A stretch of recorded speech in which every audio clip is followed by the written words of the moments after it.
vingança trágica. Porque até agora a gente falou assim, as pessoas vão lá e as pessoas querem se vingar porque elas perderam isso, ela quer reaver certa coisa, ela quer reaver poder, ela quer reaver benesse, ou ela quer só descontar, ela quer fazer com que o outro sinta o que ela sentiu, ou que alguém que ela gosta sentiu. Só que a vingança trágica é aquela vingança onde o vingador está disposto a tomar total prejuízo, ele está totalmente desapegado de qualquer benefício e está totalmente investido em realizar essa vingança, incluindo a chance dele perecer no caminho. E esse tipo de vingança é interessante porque você pode tratar alguns assuntos mais profundos, alguns dos dilemas morais e alguns dos dilemas humanos de maneira mais forte na sua narrativa. Essa imagem que tá aí é de Hamlet, que é uma história de vingança. Qual é o lance de Hamlet para você que não tem arcabouço cultural e fica aí se perguntando, o que ele está falando de Hamlet? É aquele negócio que a gente faz quando a gente quebra os ovos e... Não, meu amigo. Hamlet é uma obra de Shakespeare que trata de um príncipe que volta para a sua terra, na Dinamarca, depois da morte de seu pai. E você, Padawan, que está aí acostumado a pegar um avião e sair daqui e chegar lá na Europa em algumas horas, quando você precisa cruzar alguns pedaços de terra aí na Idade Média, você tem chão, parceiro. E até o cara chegar lá, por causa da morte do pai dele, a mãe dele já casou com o tio dele, que é o irmão do rei. E um novo rei está coroado. E quando ele chega lá, triste, logicamente, principalmente com a mãe, né? Porque, mãe, nem esfriou o pai, você já tá com o irmão dele. Aí ela fala assim, não, a questão aqui, meu amigo, é a treta da coroa. A coroa não pode ficar vaga, não. Nós vamos fazer o quê? Nós vamos dividir nossas tretas com os outros de fora? Chega um rei de outro canto aí, o duque de não sei quem de outro país, e a gente deixa de ser a Dinamarca aqui. A gente vai ser, sei lá, parte da Áustria agora. E aí ela casou. Aí ele fica meio assim, ressabiado, e aí as coisas começam a acontecer. Por quê? Porque ele já é tido como um cara meio rebeldão, um cara que é meio tido a sair pelo mundo, descobrir coisas novas e aprender. Então ele é tipo a perdição da família, né? Ele é aquele cara que não segue as regras, ele é inteligente, ele é culto, ele gosta de estudar, e isso não é uma boa coisa na Idade Média. Então ele começa a desconfiar das atitudes do tio, e aí começam a ter alguns eventos que levam ele a desconfiar que o pai dele foi morto. Um desses fatos é que numa das madrugadas tem uma história do fantasma da torre lá, toda meia-noite de lua cheia lá. Aparece um fantasma na torre e ele decide ir lá nessa lua cheia pra ver, e o fantasma que aparece é o fantasma do pai dele. E o fantasma do pai dele fala assim, me mataram. Aí ele fala assim, eu acho que alguém assassinou meu pai. E aí ele vai investigar o fato. E quanto mais ele investiga, mais as coisas ficam estranhas pro lado do golpe. E aí, para ele não ser descoberto, ele começa a fingir que está enlouquecendo. Por quê? Porque ele já viu fantasma. Então ele começa a falar sozinho, ele começa a agir de maneira estranha, ele começa a dar uns perdidos e as pessoas começam a achar que ele estava louco. E ele se aproveita disso para que ele não seja mais considerado como uma ameaça.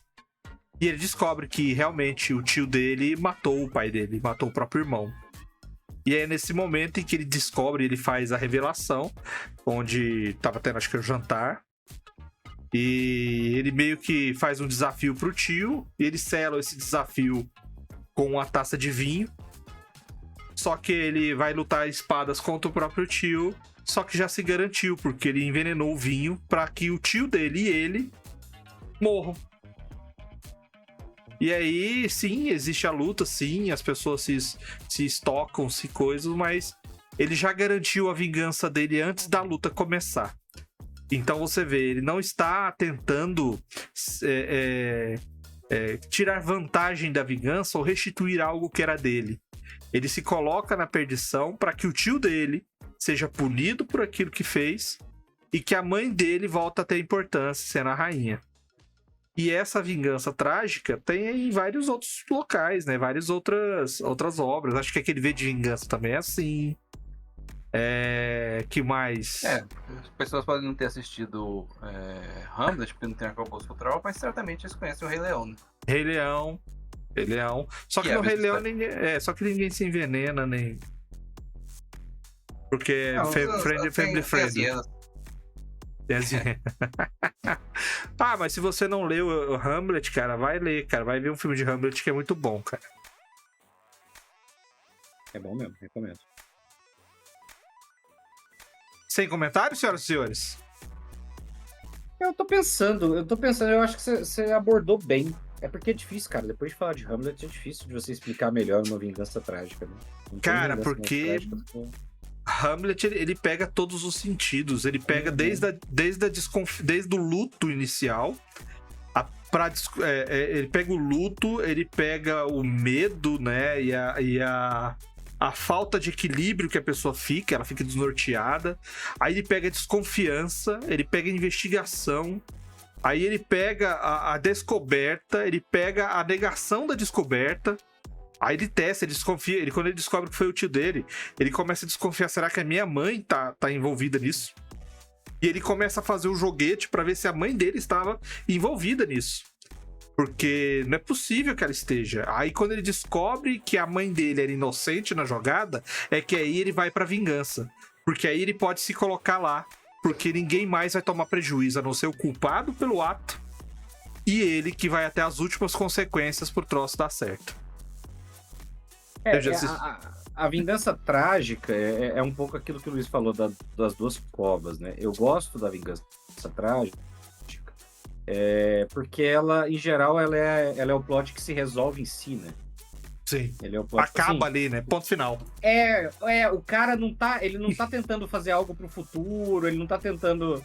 Ele não é uma usurpação com o objetivo de assumir, não. Ele é quase que a vingança punitiva final. É do tipo assim, eu vou encerrar esse ciclo aqui. Porque não vai ter como vocês se vingarem de mim.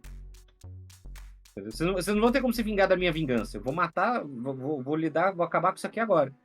Então eu acho que assim, a vingança trágica é uma coisa muito pesada, inclusive, para você usar em RPG. E por outro lado, se você tiver um personagem, um jogador que está disposto a fazer algo nessa linha, é massa. É épico, em geral é épico. Tem um outro do Shakespeare também que eu nunca vi, mas se não me engano também é sobre, muito parecido com o Shakespeare em relação a rei e vingança trágica do Rei Lear, né? Rei Lear. Também é relacionado a tipo muito boa essa história. Muito boa mesmo. Shakespeare em geral, existe um motivo pelo qual Shakespeare é famoso, gente. Aqui é bom. É verdade. E eu li muitos livros. Lembra quando eu falei que eu lia os livros da biblioteca lá do colégio? Eu também li um monte de livro do Shakespeare lá. Mas Shakespeare, eu acho que pra gente é mais fácil, porque a gente, em geral, quando lê Shakespeare no colégio ou e tal, a gente, primeiro, não lê no original, porque não é doido, é difícil. E lê em português, né? Tipo assim, a gente geralmente lê em prosa, não em verso. Exatamente, você lê uma versão adaptada das peças e tal, porque são peças e são poesias, então assim, não é um negócio simples de ler não, a galera em inglês pena, o estudante americano pena pra ler Shakespeare, porque muitas vezes ele tem que ler no original. Então é a mesma coisa arcaico. De você ler Camões. É um inglês arcaico meio pesadão, assim, meio punk, não é fácil não. Então, se você quiser saber, conhecer a história, mas não confia que vai conseguir ler no original e tal, não sei o que, não tem problema ler a versão adaptada não, tá?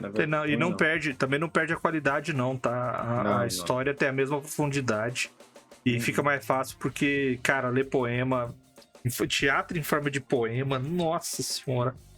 E tem também, se você quiser ser mais direto ao ponto, cara, procura os filmes, cara. Tem Macbeth, do Denzel Washington, que saiu uns 2 anos atrás, que é fantástico. Tem uma série de filmes da década de 90, feita por uma galerinha da Inglaterra. Eles fizeram Sonho de uma Noite de Verão, Muito Barulho por Nada, Rei Lear, Henrique V, Hamlet, Romeu e Julieta, Otelo, e teve mais um que eu não lembro. Eles fizeram assim, os mesmos atores fizeram 7 ou 8 filmes diferentes, contando as histórias de Shakespeare, assim, são muito, muito bons. E só a galerinha de peso aí, que você vai ver um monte de gente conhecida lá, fazendo filme a troco de bala, só pra falar que fez Shakespeare.